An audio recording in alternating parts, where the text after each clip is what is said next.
All right, thank you, Royal Airships. Hop in the stream if you want to. By the way, right now it's just me. Everyone is either asleep or not home, or a combination of the two. We just got back from Daytona Beach Comic Convention. I don't know how I'm alive right now, but I am. Flying back is time travel. But yeah, Jose is away. Quentin Biddle is probably passed out right now, and Mackenzie is also as such. So is Aaron. So if you saw us at Daytona Beach, thank you for popping by, saying hello. Hopefully, we signed something for you. I signed a bunch of copies of Wolf Hunter, a couple posters. If you're in the Orlando area, we had a signing at the Coliseum of Comics on East Colonial Drive. So if you want to get signed copies of Wolf Hunter, they are all stocked there. Yeah, I'm now back in perfectly gray and cool Portland, Oregon. It's cooled down quite a bit actually since I left. So I'm enjoying not being in sweltering humidity. Tonight we're talking about Are Comics Too Expensive? Talking about the pricing structure of comics. Just something that we gets asked a bit from people is, how much money do I need to spend to get into comics? Thinking that you need to buy the entire run of something to get into it or get all the back issues.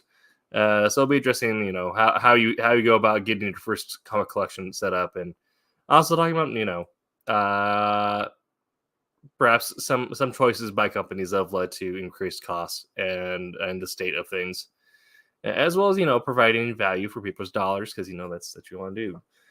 There are some things we'll talk about in terms of what indie creators are passing off for money. If it is just me, this is probably gonna be a short show because I also want to pass out and die. Also, we're joined by Peter Clinton. He let me steal his banner, so now I'm obligated to use the Peter Clinton banner for everything I do. Even though I'm not in any way associated with Champion.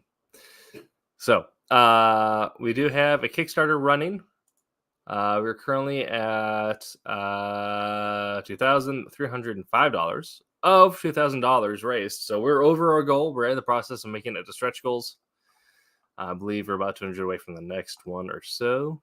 That's at least typically the way our scaling goes. So if you're wanting to get a hold of the Silverline Horror Extravaganza, I had Brent and Rob on the show tonight. Very cool. Very cool. Yeah, hung out with Brent on Saturday. And yeah, it was a good time. Indeed, we do have Peter's banner. So now that is with us forever and always. Yes, current Kickstarter going, Silverline Horror Extravaganza, 4 comics, 1 Kickstarter, Twilight Grim 1 through 4, Sirens number 1 and 2, The Skybook number 1, Kalis Volume 2, I believe it's Volume 2 number 1. Achilles has landed, yes. Volume 2 number 1, Achilles has landed. Written by Brent. And let's see. Yes, I did some of the marketing for the Sirens release. But yeah, those are all up on Kickstarter. Go up to your local browser, search Silverline Comics, and you will find our Horror Extravaganza. Go ahead and back it and get us to the next stretch goal. We're already at goal, so it's going to get fulfilled. We have 4 days left to go. You're going to get those books shipped to you in a pretty reasonable time. Do we have estimated shipping dates out? Estimated delivery, November. So, yeah. If that, I'm going to run the trailer real quick. I'll get into my spiel. If no one else pops in with me, then I'm probably going to do a quick spiel and then go to bed and die. So, be right back.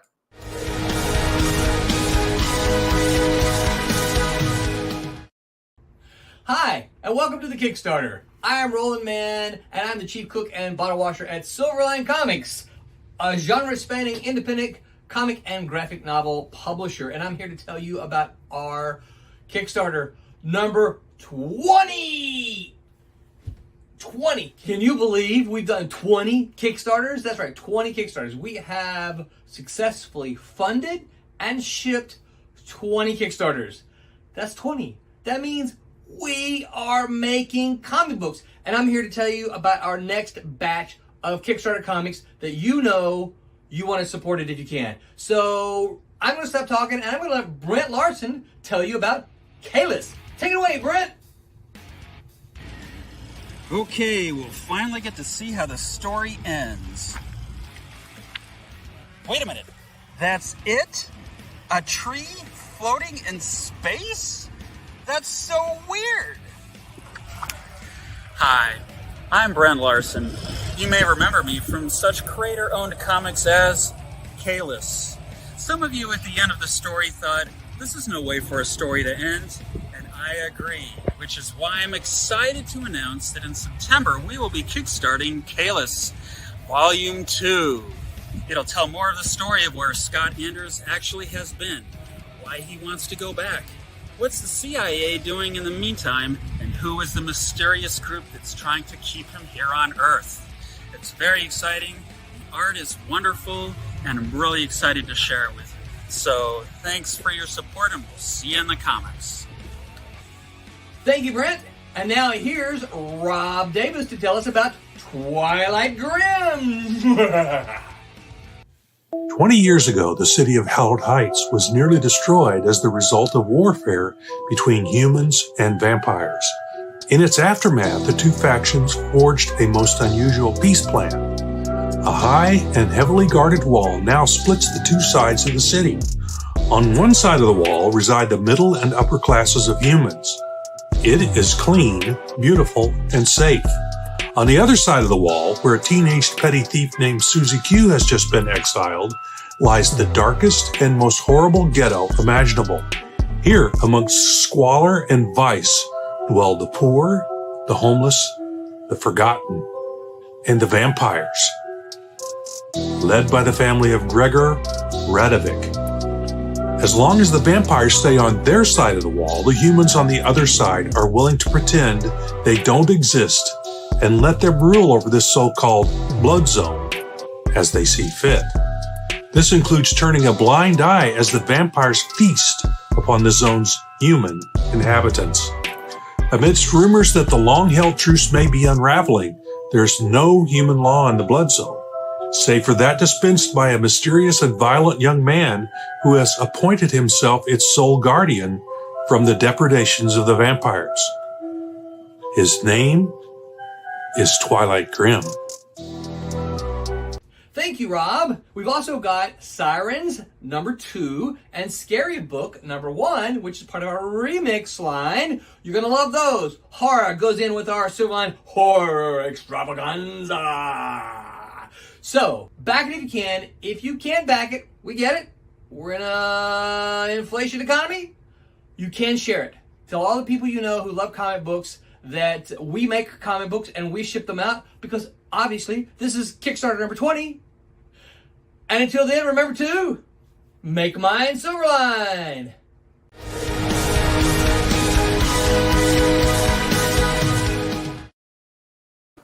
And we're back. And yes, we do get an update on our new stretch goals at $2,500. We will get bookmarks for every physical backer. So we are about $200 away from that. And go. All right, and thank you for the shout out, High Potato. We're definitely proud of getting everything out there, and that's something we'll get into. Probably into first before we get into kind of your mainstream book releases for pricing wise. I'm just gonna do a quick spiel. If you guys want to chat, chime in and chat, go ahead and do so. Keep the thing going for a little bit, but I do think that there are some indie creators. I won't name names, but if you follow me on Twitter, I do retweet the tweets giving them flack. who do overprice their Kickstarters quite a bit, and thank you, and don't necessarily ship product, and then throw a temper tantrum when people call them out on it. And I think those people do probably the worst as far as making comics seem overpriced or like too expensive of a hobby, especially indie comics. So if you are your own indie comic creator, deliver your product and, charge a somewhat reasonable amount for it. Daytona was good. We had 2 full days there. Attendance was seemed. I'm from up here, so like our shows are Portland and Rose City, Emerald City, which are pumping. So this is a smaller show. It's closer to what we'd seen like Eugene.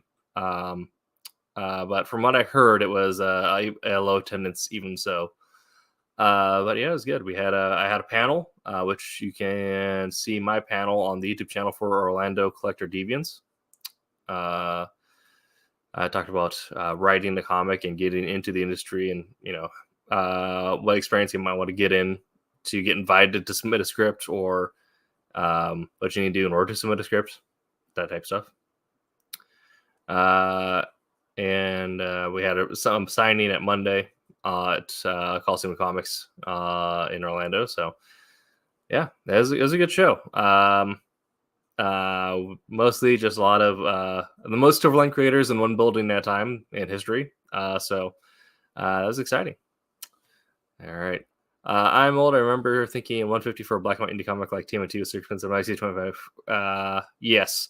Yeah, and even then, you got to make sure that you get from a creator who is going to actually deliver the $25 crowdfunded comic. If I'm doing something that's $25, I'd at least want it to be several issues of something. Like myself, if I'm creating that, also I was buying it. We do indeed are joined by the beard himself, Royal. Hello. Yes, how are you doing over there? Fantastic. Very tired. Yes, I am as well. How was your drive back? Yeah, I understood you had like a 14-hour drive. Yeah, 14 stretched to 15. That nice. Nice. Yeah. Yeah. I just kind of gave our Daytona summary and ran our ad for the Kickstarter currently going on. So yeah, we're kind of talking about, are comics too expensive or the price of comics as it currently stands? Since this is the space we inhabit, we're kind of starting off with crowdfunded or indie comics. Mm-hmm. And I already mentioned that there are some creators who already make their product too expensive by not delivering it. So then you end up, so you end up finding yourself paying a lot of money for nothing. Yeah. If you want to get an idea of who those creators are, I won't name names here, but go on my Twitter, find my retweets of people throwing flack at them. Oh gosh. Yeah. So yeah, not to name names, but when Scott and I first got into the biz, if you will, we had a great publisher. He had all this stuff lined up. We had an interactive comic, we had a printed comic, we had a novel, and this guy wanted to hire a band in France and somebody in California to do illustrations of this interactive app, and he wanted like $100,000. Jeez. And that's what they put it on Kickstarter for. And immediately Scott and I were like, whoa, this ain't gonna work. Yeah, so I know. We wrote it out, and of course it didn't fulfill, didn't complete. So yeah. We were expecting that. So yeah. Depending. I mean, even like, sometimes asking for 2,000 feels like a bit much for any space. I feel I like our product where I think our basic physical tier is like actually it's right here. But our base tier start like you start getting stuff at $10, which if you're a base comic, you're getting like one floppy at a shop is already $4 to $5, and we're giving you a floppy or two plus a digital plus whatever. Yeah. Ideally, we're already giving you more value that way. Plus, then our flip books start at usually like 18 or 20-ish. Right. So yeah, we always try to match in terms of value what you'd get just walking into a physical store and dropping cash.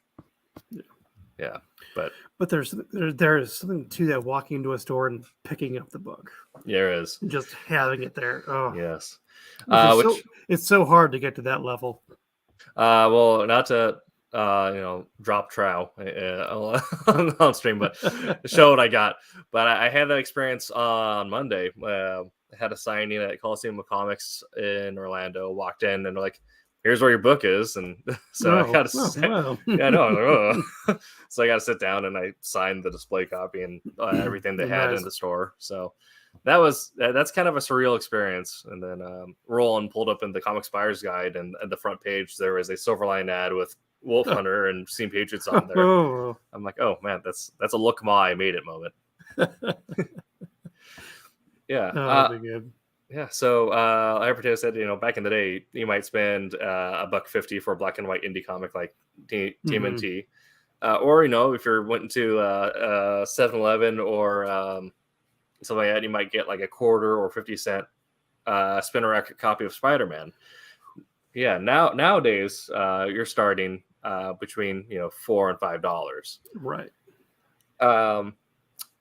That being said, Image and a few others do have like the occasional like $1 special, whatever. I think, but how do you feel about the $4 or $5 starting point for comics? Do you think that for 22 pages of content, that's a fair price, or do you think that depending on the quality of art and quality of story, that price point it shifts the value? Yeah, I think it should be a lot cheaper. I think the way comics came about was to be cheap entertainment. Sure. And Roll will say this every time he comes on. It was cheap throwaway entertainment. Mm-hmm. And that if we can make that available to everybody, you have more buyers. Yeah. So if black and white or color in the Sunday paper, whatever. But as technology progresses, it really should be cheaper. Okay. I'm kind of I'm of a different mindset where I kind of feel like depending on the time put in, I feel like that's a fair point. If there's some comics where you can tell like they got just whatever artist they could find to like knock something out, or this wasn't like the main writer, they're just trying to get something out that month. At which point I definitely feel like they probably could have dropped the price because they're not paying those creators their normal page rate they pay themselves. But I think the expected quality of storytelling and art has progressed so much from where it started that these creators are sort of justified in charging a higher page rate, and then that will force the cost of the product go up. That being said, there are some things where it feels like you blow through a book too quick. Like I feel like it should be a point where like something that gives you enough content, they're spending about a minute on each page. Yeah. I just read a comic today, and I was blowing through it, and I had to stop myself and say, all right, let's go back to the beginning. Yes. And really look at every detail as I go through it. Am I really getting something out of this? Yeah, and I think it's just is it what is it called, the zeitgeist? Yes. The sign of the times. Is it that we don't respect, love the art going into it, or is it meant to be cheap and thrown away and quick? Right. So you have to really know what you want. You have to really know what you're going for when buying a comic. Yeah I think graphic novel or anime has come a long way. Oh yes. Yeah. So, I think if you're if you are looking for quick entertainment, then maybe comics might be too expensive now at this point. But if you're looking at it as someone who wants to have something that people put a lot of time into, we're right at that point. Which there's somebody said there we might be turning away new readers because they're not getting the quick throwaway stuff. Everything is almost like set up to be a collector's item down the line. Right. Yeah. That being said, I do like what Image does to get new readers in, is that they have the something I grew up with was the first hit is free, where dangerous. Yes. So the first for everything, I don't know if it's everything they're currently running as like a regular, but most things they're running as regular. It seems to be you can get the first issue for $1, like at almost every store. So whenever a shop orders something from Image, also get copies of $1 issue number 1, which you then run into the issue of then, if you're a nerd reader, my suggestion to nerd readers is don't bother getting the full collection. Just get what's on the rack right now, and then start reading from there. Because otherwise, you're just going to give yourself more work to do trying to track all the back lore. But the issue then, I think, with the number one, at least with the Image, though, they don't have runs that are terribly long. But if you have Marvel, we got Spider-Man number one, like, okay, great, and I have to track back 600 issues to catch up to where we are today. Right. So it almost can do more to confuse the reader. But I like the idea of having cheaper entry points for people who are like want to get into the art and then maybe start appreciating it from there. Yeah, but does that have to do with storyline too? Because when they stop and start storylines, they put different artists in, and do you have to know the backstory of everything, or do they explain it again? And how long does that drag it out? Right. That I did mention this also, right? I do like Marvel's like annual setup, where like they're everything now is they're not going to do another Spider-Man number 694. It's always start of the year is issue number 1. End of the year is either issue number 12 and the end, or depending on the writer's contract, they might go to issue 24 and then end it, and then they'll do another issue number 1 from that point, and they'll treat each one like a soft reboot. Yeah, where like it's a new villain, it's a new storyline, everything like that, but we're not going to be entirely dependent on the last 5 years of whatever just happened. Right. Kisisi says, with the resurgence of comics and pop culture, do you feel as though you're pressured to produce something that is expensive, or you'll never eventually get an audience? I definitely, that depends. I do like having an expensive feeling at some points where we're not necessarily like, I want people to like feeling like high production value. Yeah, I do like. Okay. Wolf Hunter number 1 kind of has this has that where you're getting like full like bombing scenes and like the facades of buildings, and there's a lot of time spent in the creation of that. And I spent a lot of time writing Wolf Hunter number 1 because I wanted to make a set up a mystery that people could track easily because it's a comic, so it'll track differently than a movie or a novel, but that you won't necessarily know where it's going from that point. So and everyone involved in that spent a lot of time on that book, and I think there's a certain quality that shows through on that. But with other books, I don't feel like I have the need to work towards some grand annual event. I don't feel like I need to put in that much production value into something because we don't have big annual events. As much as they may convert into big movies, you're still having what was like a relatively cheap produced comic in with The Walking Dead being one of the longest running TV shows now.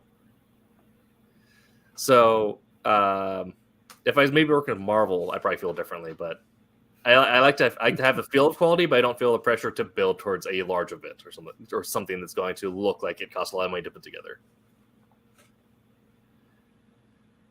So that's how I feel about that, at least. Roy, do you feel the same way, or?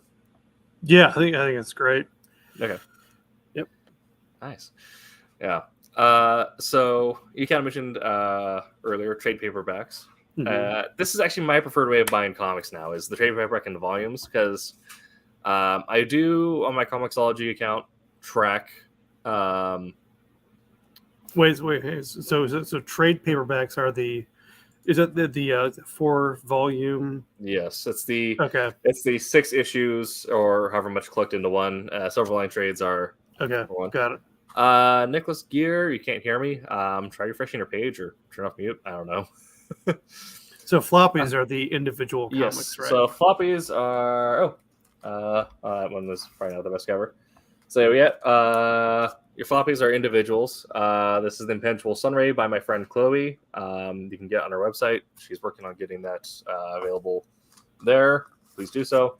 And then, you got your trades. This is I will tout Marvel's Max Label and just the random, it's like adult only type stuff they put out there, which is great. not adult isn't like smut, but just like if you want to sure. But if you want to see Peter Wisdom just like hot knives through someone in absolute gory detail, great book. Pete Wisdom, we're doing some wisdom, but yeah. So I prefer to buy all my stuff in trades now, unless I am buying a friend's book or something. Yeah. If it's a friend's book, I'll obviously get it as a as the floppy, just because I want them to have the money to then get floppy Right. number 2 Yeah, out. I gotta do both. I get suckered into both. Yeah. Like all the Kalis books. Like, Yes. yeah, I'll buy 1, 2, 3, 4, and then Yeah. oh, heck yeah, Yeah. I want the whole thing. Yeah, Like, I bought oh, 1 through 2's 4. coming out. Yeah, I bought 1 through 4, and then I bought the trade. Yep. So now that I have the trade, I donated 1 through 4 to my local library. So yeah. But I like having the entire story to read in one go. Yeah. Yeah. I'm not sure if it's because like my background is in traditional publishing and like traditional novels, both as a writer and so. Yep, I can see that. Yeah. Yeah. Um, you want some kind of conclusion, even if it's not the end. You Yes. want to know, I because want- once you have that first end, yeah. you know where you can leap off from. Exactly. It's that, and I feel like there is a little bit more bang for my buck at that moment. That being said, there are a few beyond just my friends' books that I'll follow through Comixology Online, but on that I can't really be bothered to drive out to my local comic shop, which is on the other side of the city, because there's nothing on this half of the city for whatever reason. So your trade paperback is going to typically run you between like $18 to $25 for 4 to 6 issues. So it's already cheaper than your just flying by floppy. Sure. And yeah, I get the entire experience in one go. And yeah, it does kind of reduce the price by a little bit.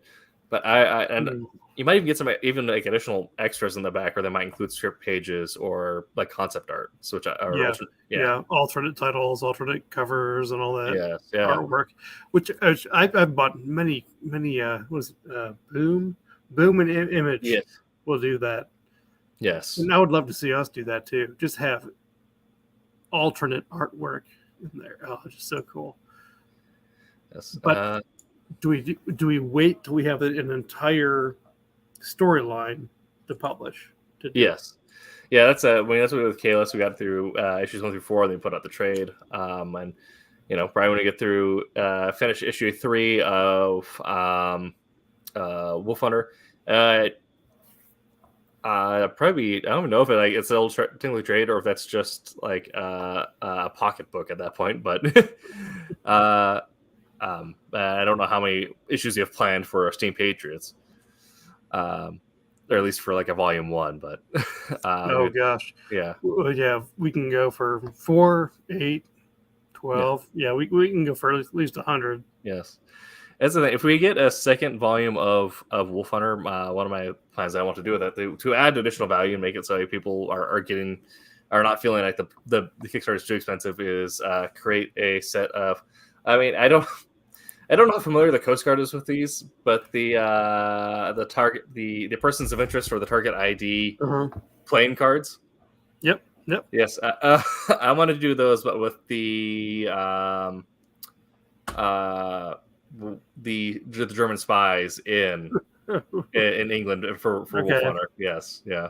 You're talking like 30s to 40s. Like there's a real specific group of people. Yeah, so like the ones who are like. That we believe were actually in there, and then also the ones who were in Wolf Hunter, yeah, and the ones who survived. Why do they all say printed in Argentina? Sweet Laser says, should comics go back to a cheaper printing approach, smaller books printed on newsprint, and more black and white stuff? I feel like it'd be easier for audiences to get easily fit in their lives that way, and like manga. I do think there is value in having more black and white stuff or more quick to print stuff. That being said, I, for the most part, I will probably never buy another newsprint comic, simply because the amount of paper cuts I suffered in my childhood and the amount of times I've torn them. I like my laminate because it's durable and it's not going to kill me. But doesn't smudge as much. It doesn't smudge as much. But black and white, yeah, I do have some ideas for comics that I think would work well in black and white. And also as a creator, as a writer, it's much easier for us to create a black and white comic too, because that means we'll need to hire a pencil maker. Oh gosh, yeah. And nowadays you can usually just get that as like one illustrator. Artists, yes. I mean, that's the point. I'm already a letterman comics, kind of. I need to get back into it. should I start coloring my own comics too? I paint. I mean, that's kind of the same thing, right? Sure. Yeah. I can see likes the idea of the Target ID cards. Noise. Easy to buy in bulk, guilty free to jump. Exactly. I mean, yeah, that's the thing is I keep my things in sleeves. We have a double sleeved thing here from my friend Chloe's book, so I'll take double sleeved. Yes, so I'm taking care of that one. Wait. Hey. You're actually double slick or double sleeve, double what? Double. That's the double thick porting between the two. Oh, you really? Yes. Oh, wow. Okay. To be fair, she shipped it to me like that, so I'm just going to leave her thing in peace. All right. Yeah, sure. I'll read it, but we're not destroying that. It doesn't warp at all. No, yeah. Those things are going to be the same dimensions and size in 20 years. Yeah. Yes. Yes. Okay. So, Roland, we got to do the playing cards. We'll talk to Tommy about getting the Target ID playing cards for future volumes of Wolf Hunter. All right. So, when you're buying comics, do you typically find that you're buying more trades and hardbacks and collected editions now, or do you still buy the occasional floppy beyond just supporting friends and all that? Actually, the more I go into it, the more I hear about other storylines that are out there. It took me months to find Gotham by Gaslight. Oh yeah, because I tried. Yes, I looked it up online. I was like, okay, I can buy that. Yes, but I wanted so much to buy it from a local store, and I went to at least 5 different stores around Columbus to find it. And by that point, I didn't care what it cost. So that is like a hidden gem of the Batman universe, and I love it so much. Oh yeah, it was great. Yeah, great. But otherwise, I mean, more sales the better. So I don't mind supporting local comic book stores. I know it might cost more, but I know who it's going to. Exactly. Yeah. I mean, I do provide it for local as well, so that's why I'll when I go through to get a trade, I'll make the trek out to the other side of P Town to get them. But yeah. And a lot of these stores might have who is this one store? What's his name? The owner of this one store turned me on to this dice company that's trying to make everything made in Ohio. Nice. So, not Kraken Dice, Easy Roller Dice, and they made everything outside of the states, and they're slowly bringing it into everything made inside Ohio. Like, what a great business opportunity. Yeah. I mean, that's also another great thing about your local mom and pop shops is they also typically have like a local creators or local artists section where they'll find the small publisher set up in their town or indie creators or whatever, and then also they might even just find some stuff from bigger publishers, but the creators live in that town, so they'll put on a special rack for that. But do you end up finding yourself buying floppies or singles, or do you find yourself wanting to get a trade or collected for the value there? Yeah, I if I'm interested, I'll usually end up with one floppy, one single issue. Yeah. If I don't catch it, I'm done. But if I can hear enough people talk about, oh, this is so great, I will buy the whole thing. For the trade. Yeah, that's usually I'm like, if I'm not supporting a friend, the floppy is my sample. This is my taster, and then I'll wait for the trades to come out and buy them by trade. Yep. And if I really like it, then I will go back and buy each floppy. Oh my gosh! Like when Kalos came out, I was like, oh, I like this cover. I'll read it, and then I'll buy each one. Yes. And then I'll buy the whole thing together. And now just this yesterday, I'm buying the next one. It's like I know I'm buying the individual comics, and I know I'm going to buy the whole thing afterwards. So yes, I want the I can't remember if it was the Kickstarter cover or if it was just the Kickstarter banner art we had, where we had the protagonist's face pulling down the aviators and the text bubble said, "Sock it to me." And I thought that would be like a great T-shirt or mug or something. Just that bit of dialogue, because I mean, how often do you see a giant dude yell "sock it to me" at someone more in any form of media? Yeah, that's so good. Yes. Ugh. Yeah. So, if we were to go back to cheaper printing methods or cheaper creation methods, I mean, Sweet Laser Dork, I mentioned, you probably have to go for like something like more black and white, and drop the price of a colorist, or go to newsprint and drop the cost of materials. Although now I think, depending on the print on demand, I think laminate through print on demand may be about as cost effective as newsprint ish. But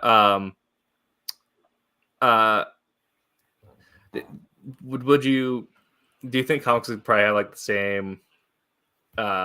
Would you find that what would be a thing that you would change or thought you might have on ways to reduce cost, or do you think they'd have the same feel if they as they do now, the same mouthfeel if you were to change something like that? Yeah. I think there's going to be a lot of that. Not just AI, but robotic reproduction. Mm-hmm. But I think there is still a market for, and there will always be a market for those who do it by hand. Yeah. And I think there'll be a truest fan connection. Yeah. I don't know what you call them. The fan, not fanfic, fanatics. Oh yeah. Like your diehard believers and all that in comics. Yes. Yeah. That will always be there. And that part of the industry will always grow. Yeah. Yeah, and I also find like the community will probably like end up dumping more money into a comic just because they want to. Right. That's the thing they're invested in. Yeah, I got singles that I'll send you from Quentin, who was sitting next to me. He sat down and like started pumping out Spider-Man and Batman. And I'm like, hey, you ever do Rocket Man or Rocketeer? Yep. He goes, no, I've never done that. And just out of memory, just no, I saw it. Yeah, Rocketeer. I'm like, you SOB. Right. Yeah. So absolutely. I'm gonna frame that. Yes, absolutely. Yeah, and I think, and this is so talking about this just as like the amount of like how much you spend just to pick up like new comics or comics that you're comics that you get just to read. And I think comics that you get just to read, like I said, the quick throw entertainment. I think that's where the $5 mark might be the breaking point. I think they probably did a lot of studies, like people were willing to pay up to $5, but I think that for what I've been recommending to people is to go, if you're interested in reading independent comics and everything like that, go to Comixology or do their subscription program. So you're only paying like a monthly fee, and then just get everything that you can added on as part of that, and read through everything you can see, and usually getting Pinky's out. Or if you're only interested in Marvel or DC, go to their websites and do their subscription model, because then you're looking at 8 to 15, depending on site you use, dollars a month, and as many comics as you want to read as part of that subscription model. I find that for people who are just looking for quick throw entertainment and aren't interested in collecting the physical copy, that's probably the best deal you're going to get. Comics also having stopped doing ads. Yes.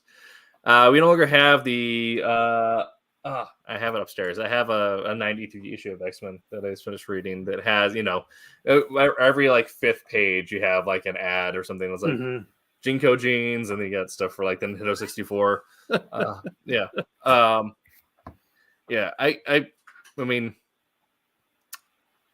as much as I understand how like running ad space would reduce the price of comics, if that returned, I mean that's like Netflix. That's like Netflix adding ads back. Yeah. I mean that's like Netflix adding ads back in. They did. I mean, you don't have control over it. I mean, they must have added it in because they knew people would respond to it, right? Yeah, I don't know, it's interesting. Or people had no choice. People had no choice, but yeah. And they didn't reduce the cost of the subscription, so that's a whole other thing. So Right. yeah. Yeah, so I guess we also, for the last little bit here, talk about the collector's market and how expensive that can get. Oh boy. Which, yeah, we saw just across from us at the Daytona, where on their rack they had a copy of Spider-Man.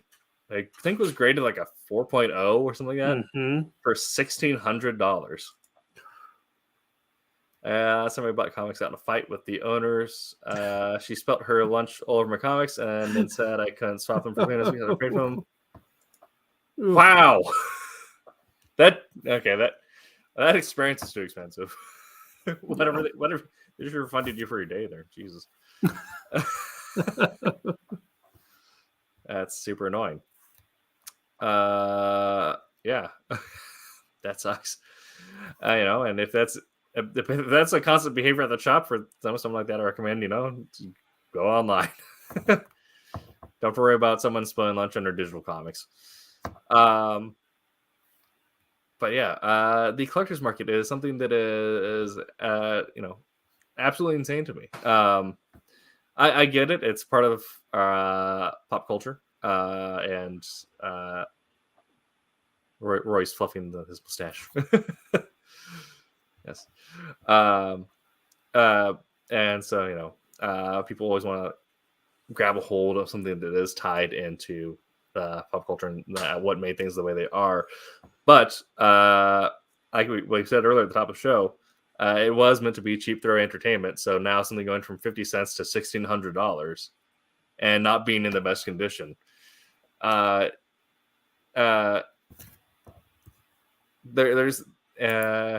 kind of defies all sense of economics. It's strictly there based off of perceived value, which is a force that cannot be quantified. It just exists and does what it wants to. Yeah.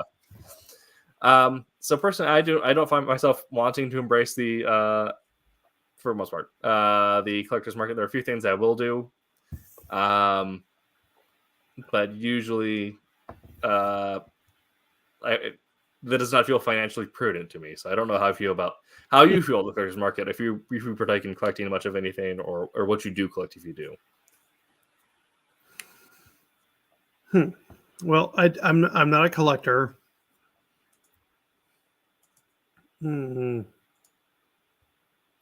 I've never delved deep into, what's available when. Although this past Comic-Con, from Roland, I got the 25 of 30 white copies of all of our titles.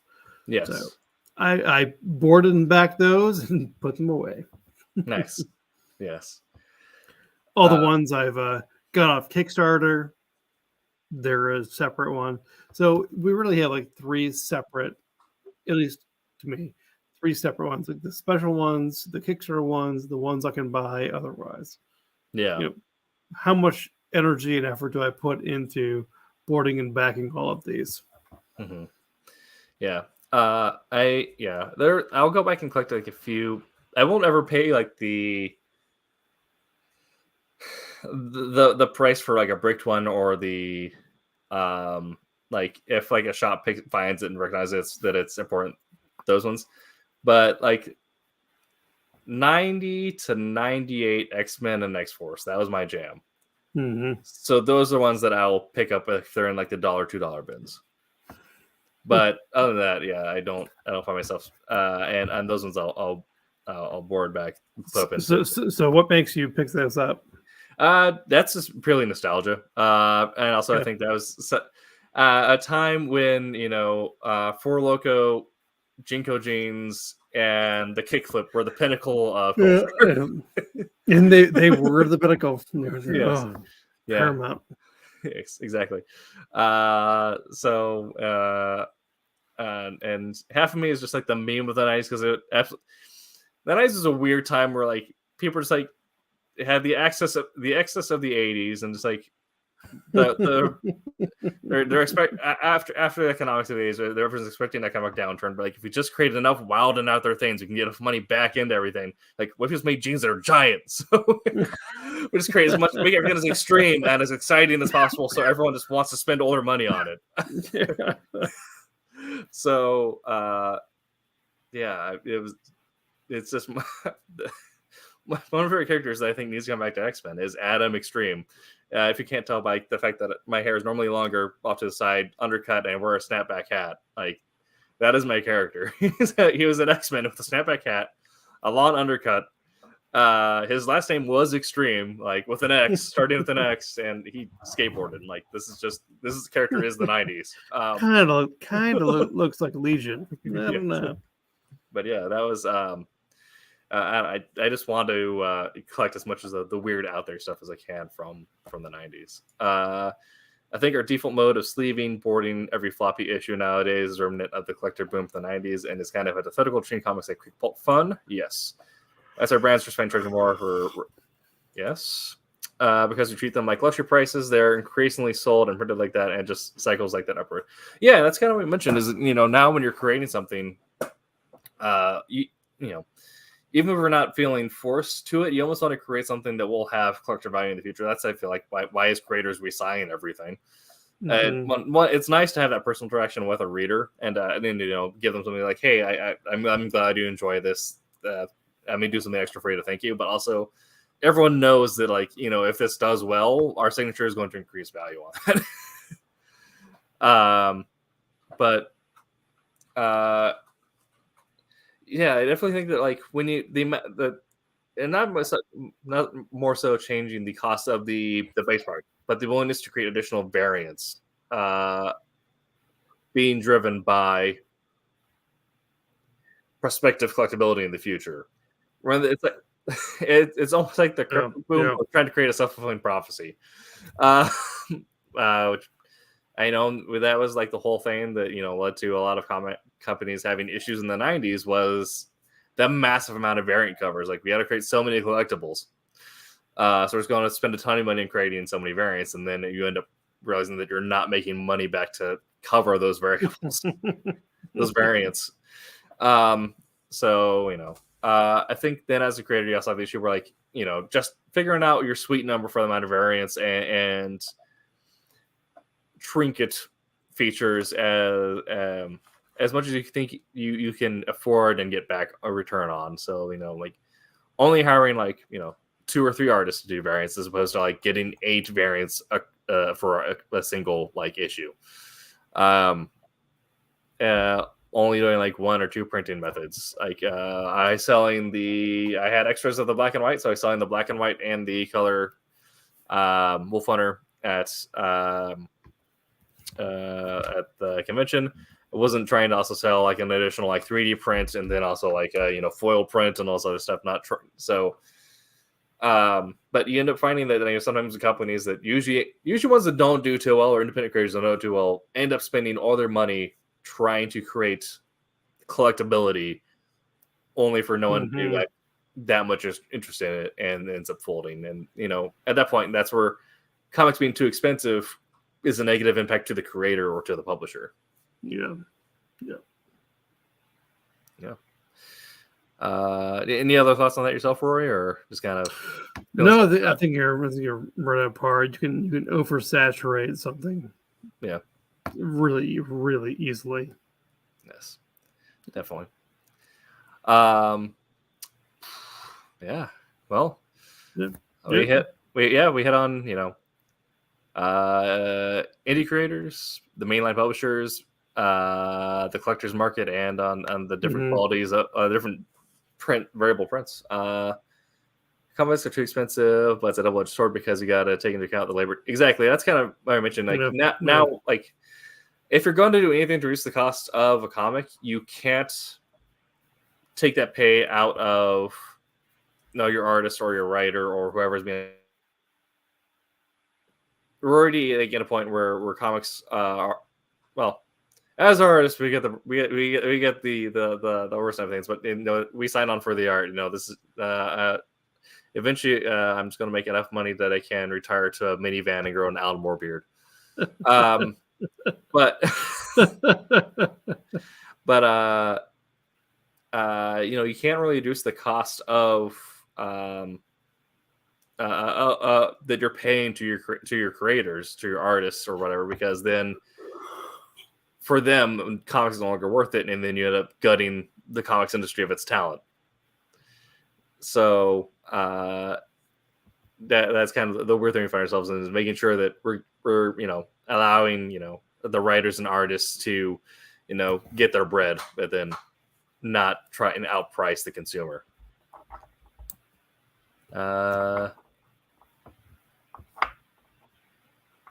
If people like newsprint, then newsprint is definitely a way to go. But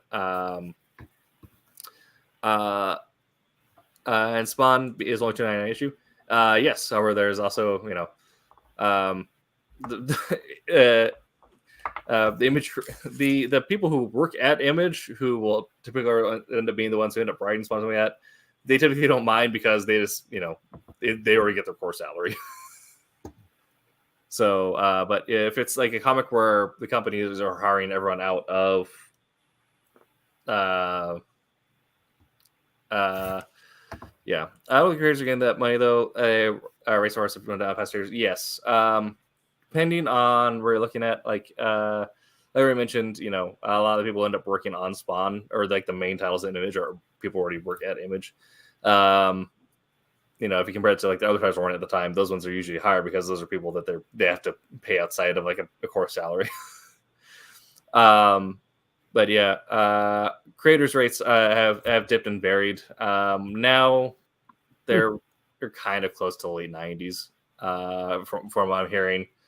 If you're talking with just from people I know who currently work at Marvel, entering in, you can negotiate for around $150 a page as an artist. If you're established, you're looking near between $300 to $500 a page. Which, as writers, we just kind of look longingly at those numbers, but that's fine. Or for independents, you end up paying those prices. If you choose a price point, how much do you think how much should be and why? The guy mentions I'm personally fine with the $4 to $5 mark. I don't think 4 to 5, 4.25. 4.25, yes. Yeah. Because of the cost that goes to for the creators involved with it and the increased quality we have now. As much as I will tout my love of the 90s comics, there is a marked difference in quality of storytelling and art. Not to poo-poo those people. It's strictly because it's the nature of art to evolve on itself. There's a reason why, the paintings of the classical era were better than the paintings of the Bronze era, or not the Bronze era, the pre-Bronze era and the prehistoric era. It's because Raphael. Yeah, it's because you had so much time of artists who already worked on something, passing the time down, expanding it, and then artists then take that on and expand on it more, pass it down, expand on it more. Yep. And so there's like, end up seeing like some details get lost and like styles end up getting lost, and when you can bring those back, it's cool, but it's the nature of art to evolve. So there is I think the for most cases, the price does reflect some of that increased quality and time spent creating the products, the art involved. Yeah. But yeah, if I could, for like I won't get into that. But you have some top officers in the company that maybe could slash their pay, and they probably won't notice, and then you can trickle that down into the consumers or the creators. Yes. There you go. Writers have benefit being able to write multiple books a month. Yes. Artists usually have 2 books at a time. Artists absolutely deserve to be paid better because an artist will spend way more time on a book than a writer ever will. Unless you're a neurotic madman, in which case, put your script down and walk away. But yeah, artists absolutely deserve to get paid more because they are spending a vastly larger amount of time on the book than a writer will. A vast. Yes. But you end up getting art writers like Donny Cates, who was like working on 8 books at one time, like 6 for Marvel, 2 for DC at like the same month. Yep. I'm like, that's another level of insanity. But if you are an independent writer, typically you may not have the luxury of being able to write full time. In which case you're just doing, one book about the same time as your artist doing one book. In which case, if you're an independent writer, you might feel that sting a little bit more if you're not in a position where you're able to write full time. Yeah. I think they should have some books cheaper paper, maybe cheaper ads. Yeah, I could see that. Definitely like a different valued products at the time. The Hulu subscription where you can get comics with ads or without ads. But I think there'd probably be something to be said about definitely like running black and white variants that are like $1 or less or something, or running like newspaper variants that are, $1 or something less. But depending on the supply chain right now, I think newsprint might be about the same as laminate, just to get those in hands of whatever printer can get them into. There you go. Yes. Yeah. Yeah. It's about the same there. Okay. Well, it's been about an hour, so this is about our normal wrap-up time. So, Roy, do you have any parting thoughts? Oh, nothing comes to mind. No. Okay. Yeah. I feel about the same. Yeah. If we were to do tiers, I think that'd be definitely an interesting method. I'd be interested to see if there's some market analytics into why that's not the case. Mm-hmm. There probably is, where they probably found that. Yep. Yeah. But that's a whole other thing. We'll have to get into the logistics of print, but you can also get into the logistics of publishing, which is why, I mean, the whole thing of publishing now is weird. Did you know that for like most major publishers, roughly around 50,000 books that are like published by a major publisher every year sell less than like a dozen copies? Really? Yes. Less than a dozen. Yep. Yeah, I think there's the value of paper is in a weird place. Yeah, but that's a whole other thing, and we'll leave that to the people on the business news channels. We